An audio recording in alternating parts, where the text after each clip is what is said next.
Hi, my name is Attorney Walter Knott. I'm going to go ahead and stretch your mind a little bit with hypothetical set number 8. The point is to teach you to think outside of the box by giving you examples of things that we're accustomed to and then removing that technology that we use to go ahead and fix it, which then allows you to start thinking about what other solutions we could go ahead and utilize to fix the problem or make it better. And that's basically how you make billion-dollar corporations, by coming up with brilliant ideas. Or you could do what I do, which is just give all your ideas away and be an idiot, which doesn't work as well as you might think. Either way, with student loans, so strong. They're so strong, those student loans. Let's go ahead and go through the basics here. Another thing too. The nicest thing you could do to help me out is to leave me 5 stars on one of those like Google, Avo, Better Business Bureau, things like that. They help me compete against other people, and it helps people understand that I work this stuff all the time. I'm working very hard, etc. Okay.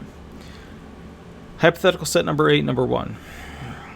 What if governments weren't allowed to have weapons and only the people were?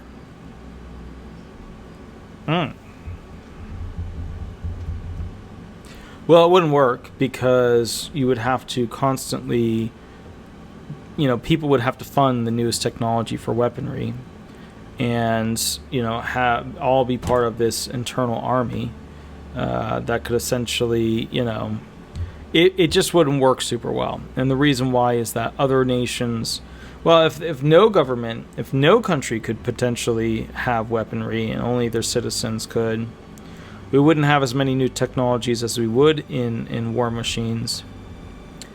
But people would be a lot happier. People would feel a lot more in control of their life. They wouldn't feel as threatened by the government like we do now. What if governments had no legal immunity?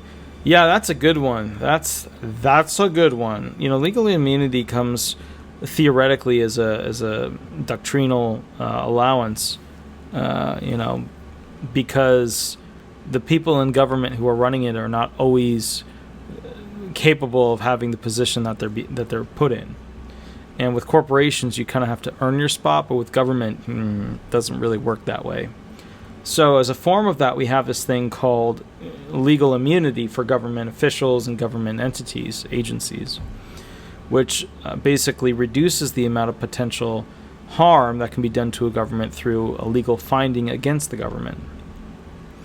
The problem with this whole thing is that the government can basically do atrocities and then not have to pay for them in an equivalent fashion to make the other side whole, full, back to where they were. It's interesting to think about that. What if the government had no legal immunity? What if governments were required to report all expenditures and tax documents to the people? What if we could see all of their accounting? What if we could see what they were really spending money on? There's all this money that goes into the government, but we don't really know where it goes or what it does. We just see generalized, macro accounting. It's kind of interesting that we just don't know what's going on. You'd think we'd want to know. You'd think we'd want the full accounting. You'd think we'd have a team of accountants that were paid for by the people to audit constantly every year the government, instead of the politicians supposedly trying to be that auditing thing, which is basically how we got here. Take Biden out, take Trump out, that's how we got here.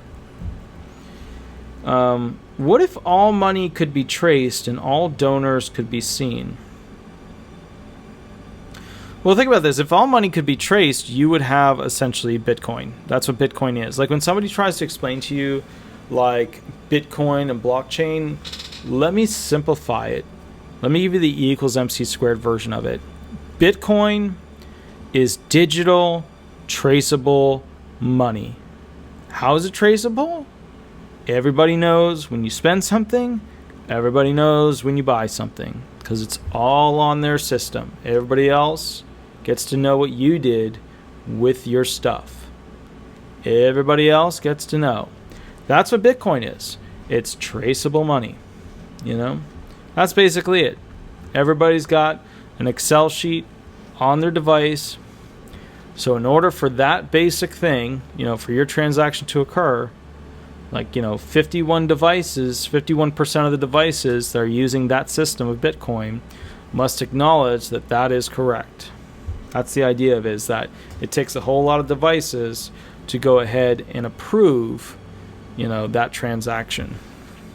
Unless, of course, you were the government and you could create zillions of fraudulent devices that then attach to the system to go ahead and be more than that 51% of devices that were fraudulently created to go ahead and then basically manipulate that system.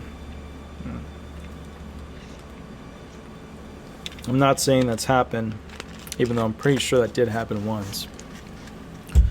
Next one. What if all money couldn't be traced? We had a flat tax system.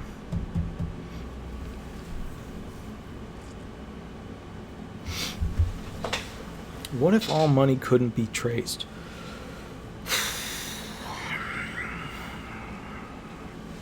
Well, that's cash, not in banks, in a pocket. So if money couldn't be traced and we had a flat tax system and we had to report transactions where we did something to be taxed, it wouldn't work because nobody would ever report any of the things that they did, because how would you go ahead and trace the money?